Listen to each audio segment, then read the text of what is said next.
The big reason you're here is you need to know about captions, and we're going to explore deep into it in this title. I'm going to be covering the overview of both closed and open captions and what that difference means. We're going to talk about making transcriptions and using a great third-party utility called Movie Captioner, along with using YouTube to go ahead and time and create captions automatically. We're going to dig into making open and closed captions in Premiere Pro, and we're also going to discuss some of the limitations that closed captions have that open captions don't. Finally, we're going to get your material out of Premiere Pro and, with the caption material, into your client's hands. Let's get started. For those of you who have access to the exercise files, you should know that pretty much in this class, nothing is iterative. You can go ahead and play way off from what I'm specifically doing on screen. But I'd still like you to see exactly what my files are. Here, I happen to have the actual project that I'm working from, and my media is broken up into two pieces, one called a PSA and the other is known as Coaster. Inside of the Coaster one, you'll happen to see some of the individual files that I use in Chapter 2 on uploading to YouTube, and particularly the final script, the captions I've downloaded, and the manipulations I've done through Drastic's captioning website. I have them all prepared here for you if you don't want to have to do all these things, if you want to just see the end result. But again, I encourage you to go ahead and push these up to YouTube. Use these tools yourself. Additionally, if you've picked up Movie Captioner, the utility I mentioned in this title, you'll see that I've also got the Movie Captioner projects as part of the exercise files themselves. The project, on the other hand, is just broken up exactly as we've talked about throughout the title. And again, there are no exercises for the first lesson, and nothing here is iterative. And if you want to really change what's going on compared to what I'm doing, you should feel free to do so, knowing that none of it really affects the next section. Good luck, and I hope you enjoy working with these materials. And of course, they're meant for educational uses only. Captioning video will allow it to be seen in a lot of other locations, places where maybe you don't have sound. It's not just for the people who have difficulty hearing. Let's examine some of the reasons why you might want to be captioning your video. The obvious one is, of course, you're being sensitive for those with hearing issues. A very hidden but powerful feature of closed captioning is that it provides search engine optimization.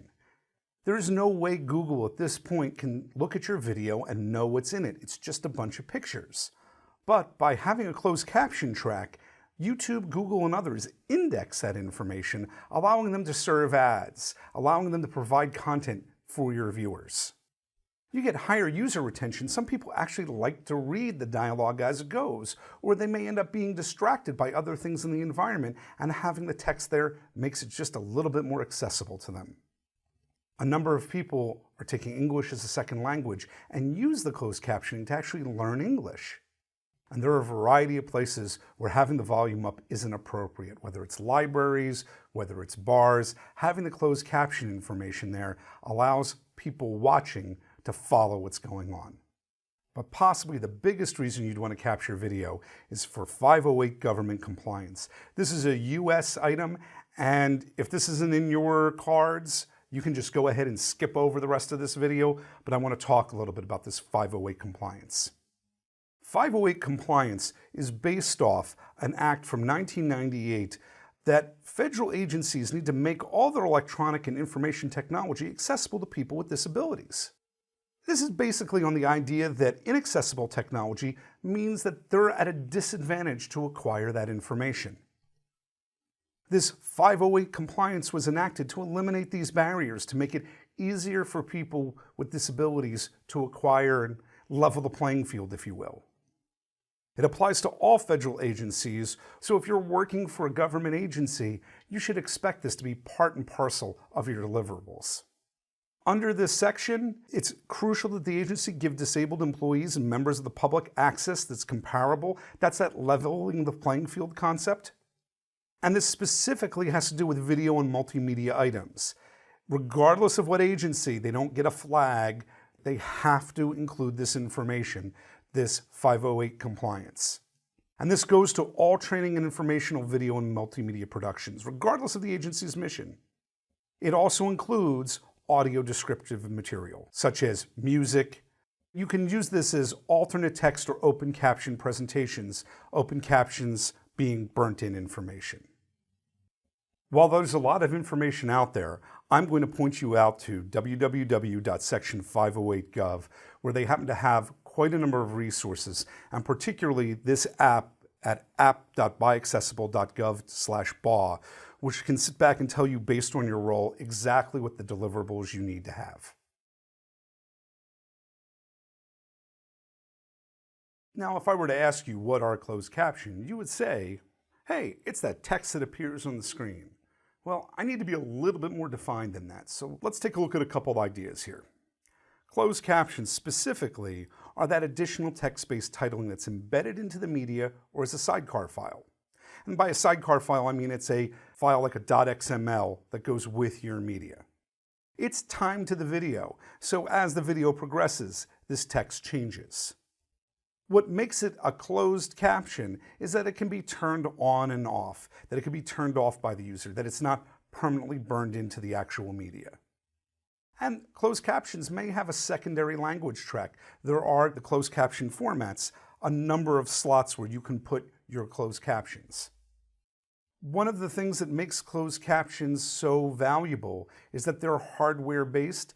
Televisions can decode them. You can buy a closed caption decoder for old televisions that didn't have this. But it's this idea that these rules are fixed. And this is why you'll find that their formatting options are on the more limited side, is because they're based on hardware that's been preset.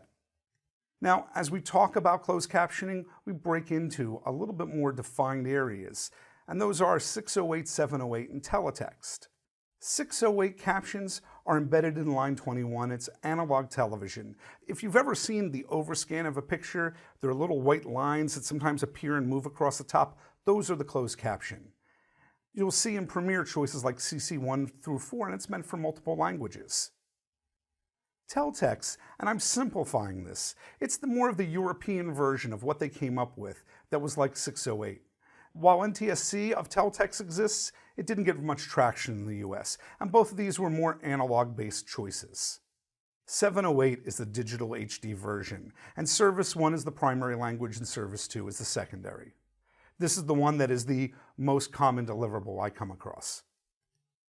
And the only thing is that all of them are very limited in their customization beyond positioning, bolding, and underline. Forget things like fonts and italics. We're very limited in our choices when it comes to closed captions about the way our text appears. When you're finished with your work, you have the ability to take these and make them a sidecar file, like a .scc file, or you can actually, depending on the format, embed them directly into the file, like say a QuickTime file. Where closed captions have a lot of limit, open captions free that up. Let's take a look at some of the differences with open captions. Open captions' major difference is they are burned in. There is nothing additional, no sidecars. They're physically part of the screen, and there's no way to remove them. An area that we always talk about with open captions, it's an area of confusion, is the difference between open captions and subtitles. Now, for those of you watching inside of North America, we tend to break these up like this. Subtitles are technically for viewers that can hear. So if I'm watching a foreign film, I will often see and call those things subtitles. Captions, on the other hand, closed or open, are more assumed to be for the hard of hearing or deaf. Now, in the rest of the world, they don't make this differentiation. It's either text on screen or not. And these open captions are permanently on screen. But you may find that in conversations with US providers and US clients, that they have this differentiation between subtitles and captions. And the big thing about open captions is they're so flexible. We can have much more choices over font, over an outline, things that are just limits that exist inside of closed captionings that don't exist inside of open captions. And open captions are phenomenal for places where just audio may not work. Digital signage, a large sign outside of a building where you want to play video content and have people be able to virtually hear what the actors are saying. GIFs or GIFs, however you want to pronounce it, like on Facebook, where you're going to run a short ad and you want people to be able to hear the voiceover. And of course, noisy environments like bars, where people may not have any control of the volume whatsoever, and you want them to virtually hear what's going on. If you're handling a lot of spoken media, you're probably going to want to get involved with a transcription service. There are a lot of them out there, and there's some things you should be aware of when it comes to transcribing. Generally, there are a ton of services out there, and they generally have a feeling of about $1 a minute for transcribing audio. They may charge more for faster turnaround, like you need it in 24 hours or you need it in an hour, or they may charge more for difficult jargon, particularly medical jargon. They're going to return to you timed text and often in a closed caption format, such as a .scc file. Now, I wanted to stay away from endorsing any one transcription service because a lot of them out there are really good, but luckily, YouTube has a long list of caption services that have passed their own independent verification, so they're really familiar and comfortable with what your needs are going to be as a transcription client. Now, I can hear what you're thinking there as you're watching this. Jeff, what about voice recognition? Well, Adobe had a version of it with CS6, and regardless of how good or bad it is, turns out any sort of voice recognition with untrained speakers is not very good on the fly. This isn't new information. Back in 2002, the BBC realized that while it didn't work great with an untrained speaker, it worked great with trained speakers. And what they decided to do was have a human being literally say every word that somebody says on camera. Now, while the people on camera weren't trained voices for the software, the person repeating them was a trained voice. And it's the fastest way to get voice recognition to reliably work. The sort of gold standard, the Xerox, if you will, in the industry is, of course, Dragon Naturally Speaking. It's a great, great tool. I use it a lot, not just for transcribing when I need to do it quickly on the fly for myself. We don't always control the purse strings associated with our projects, and that's where self-captioning comes into play. Premiere's tools for self-captioning are really great. They're a little bit better for editorial, but when it comes to captioning, you get into this need for repeating the audio and having to type while you're listening. And I want you to know about a couple conventions, and then there's a tool I want to point out here. Good formatting conventions include the use of brackets for sounds and emotions, the use of parentheses for character names, and you'll find that there is a little music note icon. This is even before emojis. But as I said, I struggle a little bit with Premiere Pro for actually generating the captions. It's kind of slow and a little clunky, and for that reason, I'm a big fan of using another third-party tool. The third-party tool I want to mention to you is a tool called Movie Captioner. And what makes it great is you load your media, you hit a key, and you're listening to a short loop, and you type. And every time you hit return, it goes to the next short loop. It's a $99 cross-platform utility. There's an ebook from the author of the utility that's absolutely a must-read just around closed captioning in general. There are a little bit of headaches around the QuickTime 7 player, just so you're aware. If you wanted to embed your titles into QuickTime Media, you probably are better off doing it through Premiere. QuickTime has got a feature called a text track, and the reason it's a little bit of a pain around Windows is because right now Apple has stopped doing software updates for vulnerability on Windows, and we're recommending that you install QuickTime but not the player. The basics of this tool is it plays back a 4-second loop, and you type. And as you work, you hit the Enter key, and it moves to the next 4-second gap. I just want to show you the tool briefly here. And once you've gone through and captioned, you're able to click and jump and adjust any captions you need to make. Another good superpower of this tool is it can import a large number of formats and export a large number of formats. And that flexibility gives you a conversion engine on top of everything else. There are a lot of other solutions available in the closed caption market, but I would like you to know that I find them fairly expensive. This at $99 is cross-platform, and at very least is worth trying out. Other tools in the market are $400, $500, $1,000 or more for you to sit back and do the typing yourself. YouTube at this point has become ubiquitous for online broadcasting. we're putting all of our material there, even if it's not the primary place. Maybe you're putting your stuff mostly on Vimeo. It's still worthwhile to have a YouTube channel. Now, YouTube does some automatic captioning and some alignment, and we're going to exploit those features and use them for Premiere Pro. So YouTube does retiming of scripts or creating captions. We're going to examine verbatim scripts. You took a script that you had, you put it into a text processor, and when we give YouTube our video, we're going to say, this is the script, and it will figure out the timing and match it up. We'll be able to then pull that back as captions. So we're going to take this video and upload it to YouTube for it to do the audio analysis. This is a finished video, and it would probably be a little bit more ideal to give it a video before it's got music mixed in, before it's got other material, when it's just speakers and VOs. But even with that the case, it'll do a pretty good job because I'm going to provide YouTube the exact script of what's going on. First thing I need to do is export this from Premiere Pro. So up under the File menu, I can go to Export Media, and we get the YouTube settings under H.264. We don't have to give them a very high quality version. We can give them, in fact, a fairly low quality version, making our upload time really quick. I'm going to scroll all the way to the bottom of the list and pick 480p SD wide. Now this is a 1920 by 1080 piece. I really don't care about the overall quality of what they get. I just want to use their text alignment tools. So I'm going to go ahead and choose this. I'm going to go to the Video tab and scroll down until I see the data rate. This data rate is fine for sending up material when the quality is important, but since it's not, I'm going to change the data rate to 1 megabit and let it vary to 2 megabits. And just for the ease of finding this, I'm going to put it on my desktop. And normally I would hit Q and do this over in Adobe Media Encoder, but I'm going to do just the export and tie up Premiere Pro. Notice before I hit that export button, look at the estimated file size. This is going to be 20 megabytes. This 2.5-minute piece will go up on any connection regardless of speed. So it's going to get to YouTube really quickly. And I'll hit export. With this created, I'm now ready to upload to YouTube.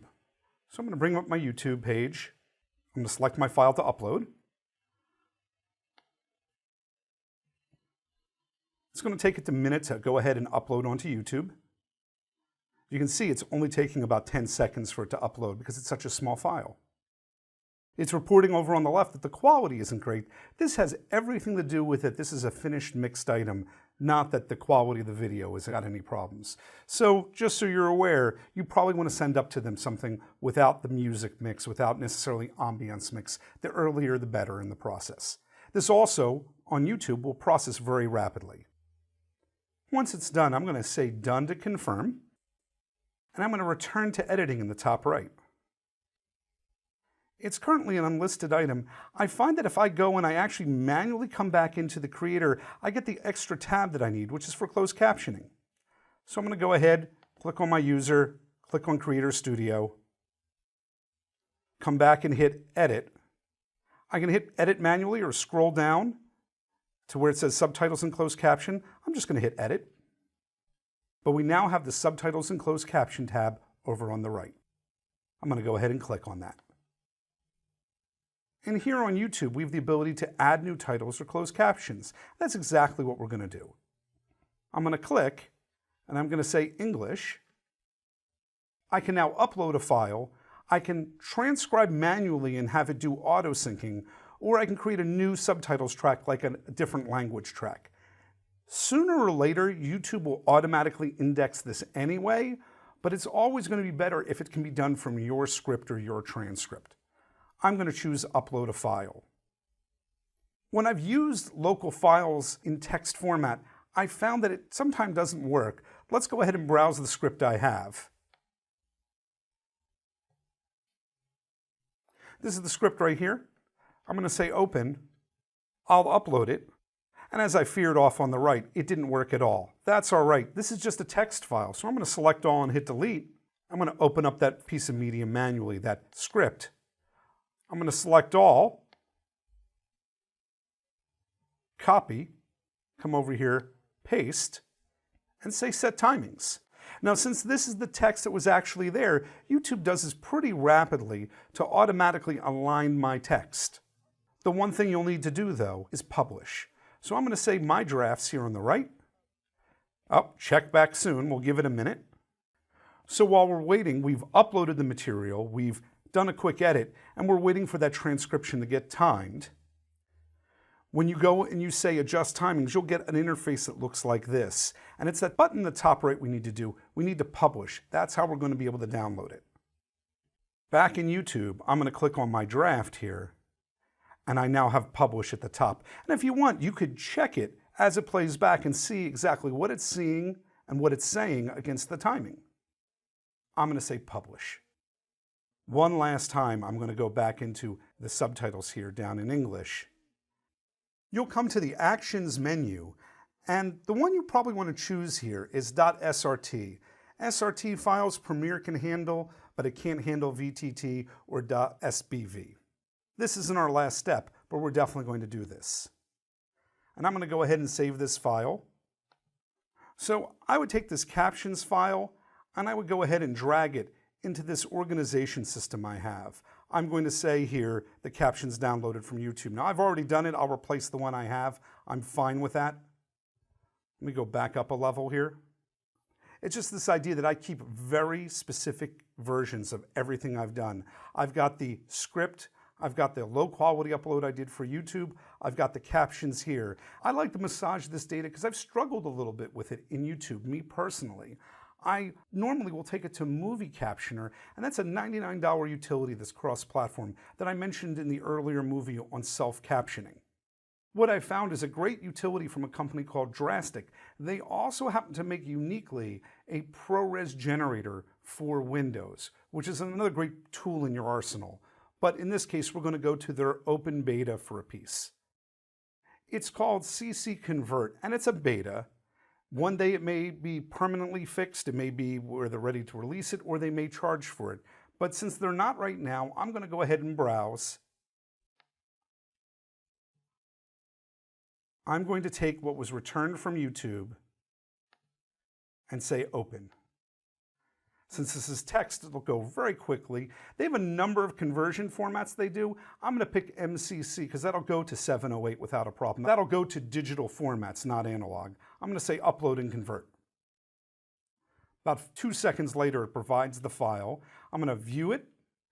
I'm just going to go ahead here and right-click on it and say Save Link As. And I'm going to put it in unknown location.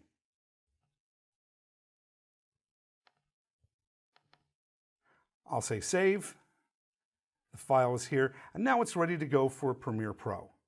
And just the one warning I want to give you is, using this, I seem to have some problems with Premiere recognizing that this material, I'd like it to be open captions. But at very least, this automatically will generate 608 and 708 captions that will go into Premiere for me. And I've given you the URL at the bottom.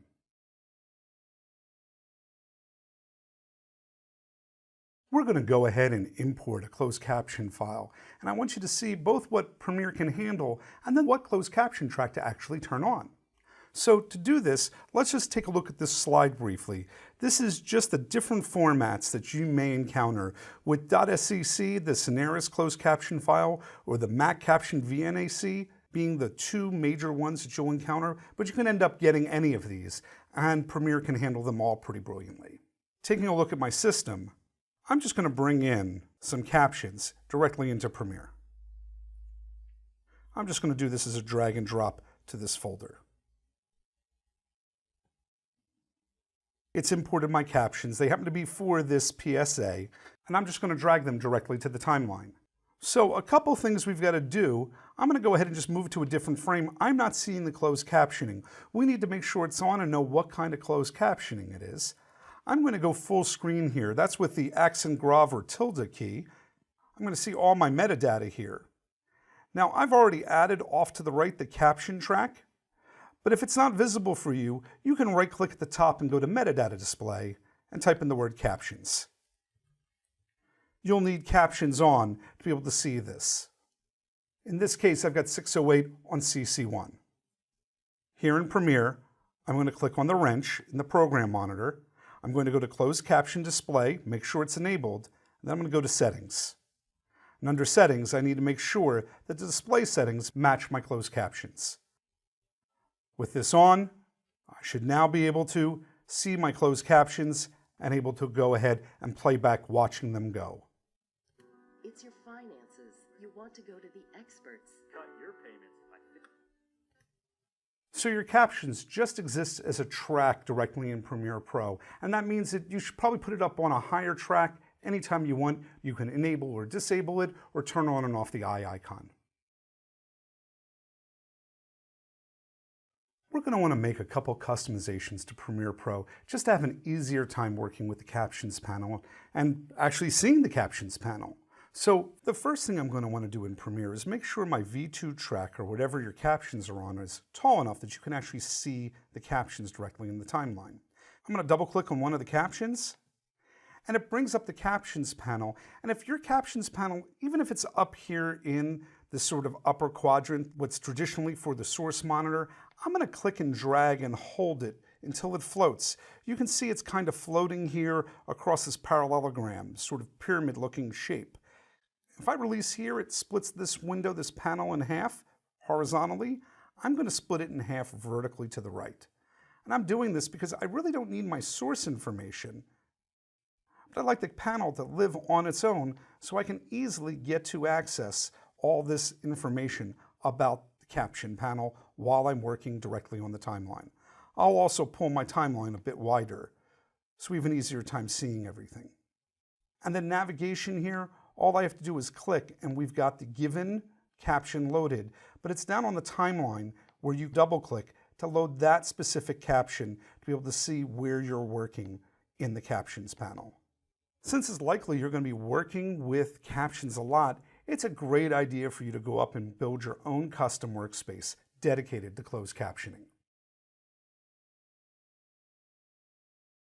I'm making this movie especially about the idea of how to change the length of your captions and the text. We'll talk about formatting in a separate movie. Here in Premiere Pro's timeline, I can click on any individual caption, and a double click gets me in the caption editor to that specific caption.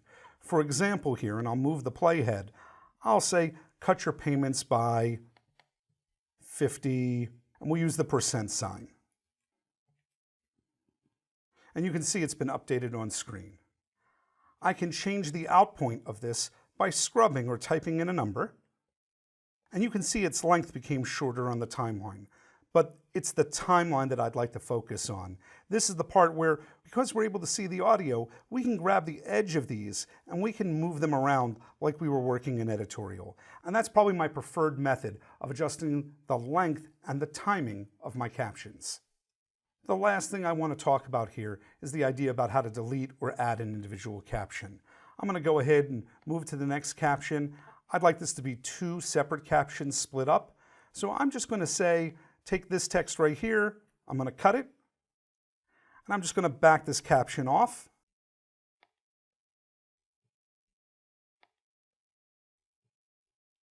You can Command or Control click in that spot and it will add a caption for you. With that caption in that new spot, I can go ahead, double click, and paste that text. I've split that caption up into two pieces now. And then to delete any individual caption, you can select it here directly on the timeline, press the delete key, or up in the caption editor, hit the minus. One of the great powerful features of Premiere Pro is being able to build your own caption track directly in the tool. It has a couple little fiddly bits that I want to make sure we cover. Let's take a look on my screen here. I'm going to create my own caption track by going to the new icon and choosing Captions and picking a size that matches my footage. My footage is 1280 by 720. And I'm going to say OK. I now pick what kind of captions. I'm going to pick 708. Service 1 is fine. That's the digital format. I'm going to say OK. And I'm going to name these captions a little bit better. I'm going to call this PSA Captions. And I'm going to drag this directly onto my timeline. Now, I'm not seeing this at all. It says type caption text here. This is my Captions panel. If it's not open, you can do it under the Windows menu. And we're not seeing it because these are 708 captions. My Premiere under my wrench is set to, for closed captions, the setting of 608. I'm going to switch it over to 708 and say OK. We now see in the bottom left corner, we now see my captions. And I'll just go full screen with a accent grave or tilde, and you can see my captions are right there. I'll come off of that with that same key. You can drag this out as far as you need, and you absolutely want to do this so you have essentially the room on the timeline for you to add extra captions. I'm going to drag my caption track all the way matching to the end, so now it gives me area to put my captions in. I'm going to zoom in on my timeline. I'm going to make my caption track just a little smaller. I'm going to make my audio just a little bit larger. I'm going to listen to what's going to be said, but I can see it's being said right here. Let's listen. It's your car. It's your car.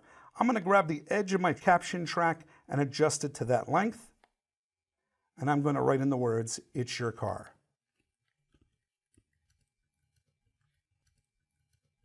And you can see that on the bottom left of the screen. I'm going to do the next captions just so you can see what it looks like. You take it to people you trust. I'm going to right-click here on the timeline. I could also Command or Control-click, and I can add another caption. I'll back it up a little. I'll lengthen it. I'm going to listen to it one more time and then type that in. You take it to people you trust.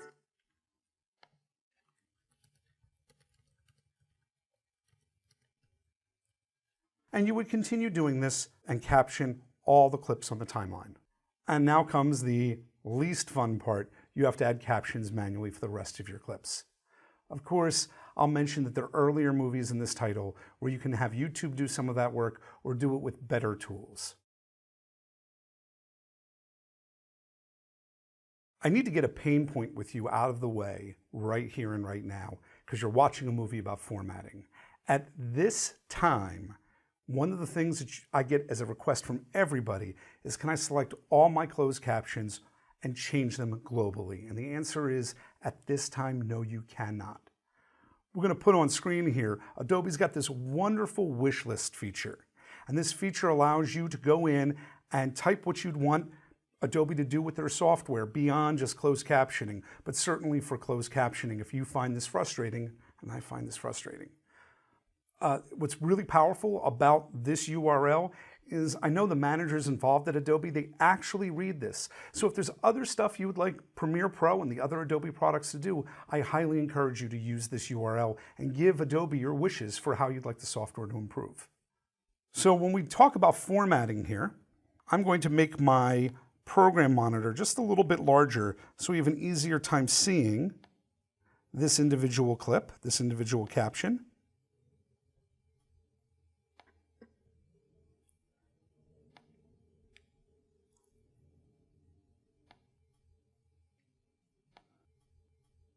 And it's just a little hard to see here, so I'm going to change its positioning. Across the top, we've got this little grid where we can change the positioning of our text. I'll move it off to the left. We can change whether it's center aligned. You'll see this menu here called Type, and it's got a number of ways that a hardware playback device, a closed captioning decoder, will display these closed captions. And I just want you to see that for computer use, it's not a huge issue. This has more to do with hardware than anything else. We can take our text and we can say we'd like it to be italicized, underlined. We can add music notes to it. Let's do that off to the left so it's a little bit easier to see. We can change the background color and the text color itself. But you'll notice the big thing you can't really change here is the size of the text. You'll notice that this is a really limited system, and that's kind of the negative with closed captioning in general, is that because we're trying to design this for hardware-based decoders, it's all fixed. We can't choose a different font. We can't choose to have it larger. We've got very limited choices, and those are the ones available here on the caption panel. Sooner or later, you're going to want to switch 608 to 708 captions, or either of the two to open captions. To do this, we need to be able to modify our captions, and this is really similar to the idea that you're interpreting footage in Premiere Pro. The only caveat I'm going to say to you is that at this time, it seems to work best with captions you generate converting to open captions versus, say, imported captions. I'm going to just go full screen here. You can see I've got some closed captions I imported earlier into the project. I'm just going to bring the captions column all the way over to the left here a moment. There's one other column I need, which is the video info. I'd like you to see my imported ones came in at 720 by 480. And this has been kind of a little bit of a problem, and I'm hoping Adobe has it addressed, or maybe it's just your author making a mistake here. But I'm pretty sure that this is a sort of a hitch right now going on with Adobe. It's a lot better to convert to open captions, something you've built yourself, and you can see it's built at 720, matching the size of my footage. Before I go ahead and make this change though, I don't want to make it for prior sequences I've done. I want to do this for my new sequence. So I'm going to go ahead here and I'm just going to right click and duplicate this. I'm going to call the second version of this PSA Captions Open Captions. If I change this one, it would change it on existing timelines. I'm going to build this special open caption timeline separate. With this selected, I'm going to right click, scroll down and choose Modify, and I can say Captions here. And I have the ability to change these captions to open captions. And now I'll get much stronger formatting choices. I'm going to say OK. I'm going to come off full screen by pressing the accent grave or tilde key. I'm going to drag my new open captions to my timeline. And I'll drag them out across the full distance so I have the ability to modify them. And I'm going to zoom in and see they're going to resemble right now the way that closed captions look. We'll be able to, of course, modify them much greater because they are open captions and they'll be permanently burned in on screen. The beautiful thing about open captions is it just widens all of your formatting capabilities. You can change font and color and outline. It's negative, of course, is it's going to be burned into your final video. So with that being said, let's take a look at the formatting options we have. Here on my timeline, I've balanced out my windows a little bit. Do just a little bit more so we can see our program window a little bit better. You can see my text up top. And with text actually selected here, I can start by picking a different font. And these are all those Typekit fonts that Adobe gives you, as well as the ones on your system. I'll take Arial Black because it's very visible. I'm going to take the size up a little bit. I can change its positioning here with this grid, or I can scrub to specific values. I can eyedropper and pick a background color or give it an edge color. Now, the golden rule about edge colors is you're going to give it a dark color for the edge and a light color for the text, or vice versa, making it readable regardless of where you're working. So I'll reset my color of my text to something dark and my edge color to bright. Let's make that text even larger and the edge just a little bit larger. There you go. You can definitely now read that text regardless of environment, regardless of background. The only frustrating part that you're going to run across is that you can't actually en masse select them all and make formatting changes across all of them. Sadly, it's one at a time. But if you are creating your open captions by hand, whatever the formatting of the last one you do will be inherited by the next one. So by me hitting the plus button here and adding a caption, I can move my playhead down and go, but we're saved by the idea that it's going to inherit the prior captions format. This inheriting from the prior caption will make it easier with open captions since you can't adjust them en masse. Due to deliverables, clients, or timing, you may need to be able to pass off just the closed caption information itself. Premiere's got a couple formats to do it. I want you to see how to get it to send out just this information. So Premiere Pro itself exports the following formats: .scc, .mcc, .mxml, .stl, and .srt. Remember, if you're working with open caption, there's no separate piece here. It's going to end up getting burnt in. So what I need from this specific sequence is just that closed caption information to come out. Instead of selecting the captions on the timeline, you actually have to select the closed caption file itself. I'm going to go ahead here and search for .scc. That's that closed caption track right there. And with it selected, I'm going to go up to the File menu, choose Export, and choose Captions. When I do this, it gives me my list of different file formats. And we won't see all the formats here. It's very much specific to what kind of captions we have. And then I should pick a frame rate that matches my timeline. When I do this, I hit OK, and then I get this tiny sidecar file, and that's the item that you would upload to YouTube or give to a client.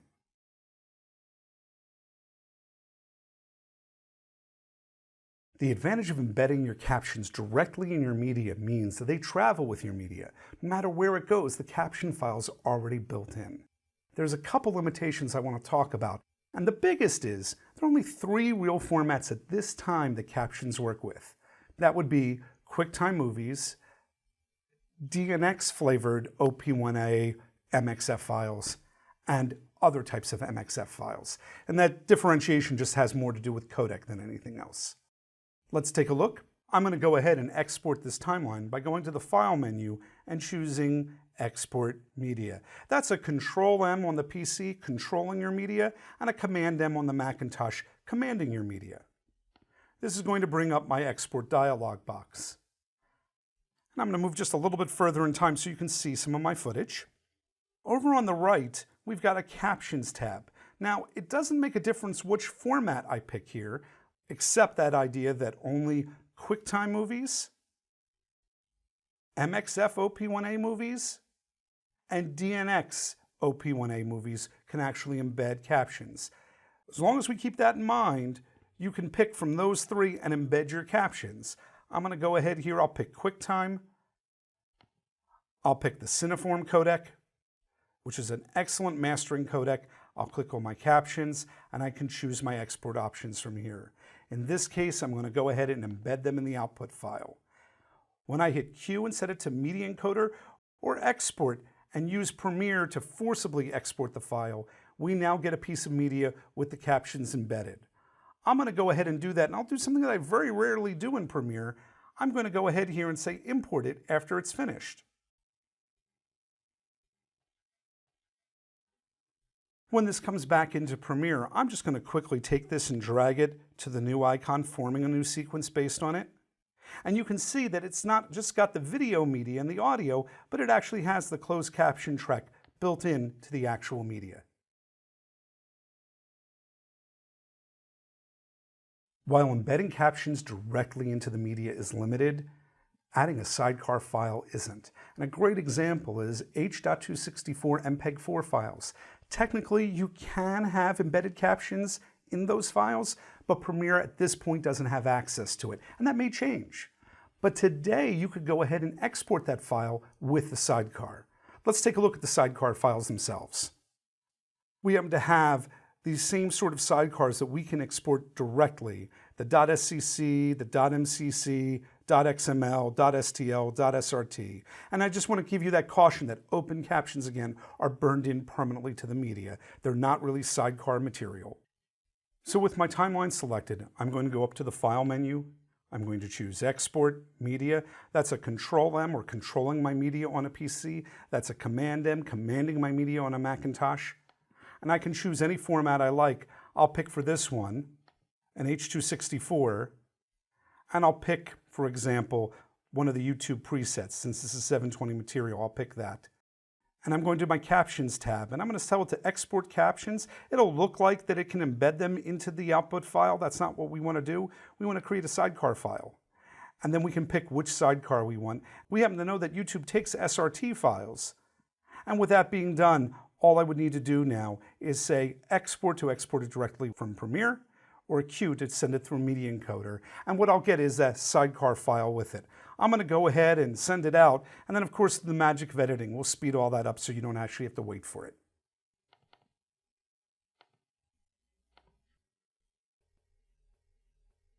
And now that it's finished, you can see I've got the MPEG-4 file, and I have the SRT file living next to it as a sidecar.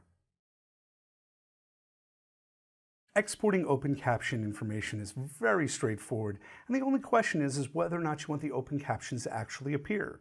Remember, once you've burned them in, they don't go away. So at least for yourself for mastering, you probably want to export it both ways, one with the information and one without. I have this open captions timeline that I built a little bit earlier in this class, and I'm going to go up to the File menu and choose to export my media. And again, that's a Command M for exporting on the Macintosh. I'm commanding my media, and a Control M to controlling my media on the PC. And this brings up my dialog box for exporting. I'm already on the Captions tab here, and regardless of what format I pick, whether it's a DCP, meant for theater projection, a QuickTime file that gets used in all sorts of different ways, or something as specific as an MXF OP1A that often will go out to, say, a playout server, whichever one of these you choose, you have the ability here under the Captions tab to say, I want no captions, or I want to burn in those captions. And even though it doesn't appear correctly on my screen here, when you have none set, it'll actually ignore the captions track. But since we want to do that, we're going to burn them into the video. There's nothing we really change here. It's permanently going to affix it to the video. And I highly recommend of making 2 copies, one with and one without, just based on even client needs. And this sort of safety, this extra export of the clean version of it, gives you a pristine copy that you can use and modify into the future, unlike the open caption version, which is fixed. Hope you're now comfortable bringing your material to wider audiences through open and closed captions. Of course, there are a lot of great titles here, especially the Premiere Pro Guru titles. My name's Jeff Greenberg, and thanks again for watching.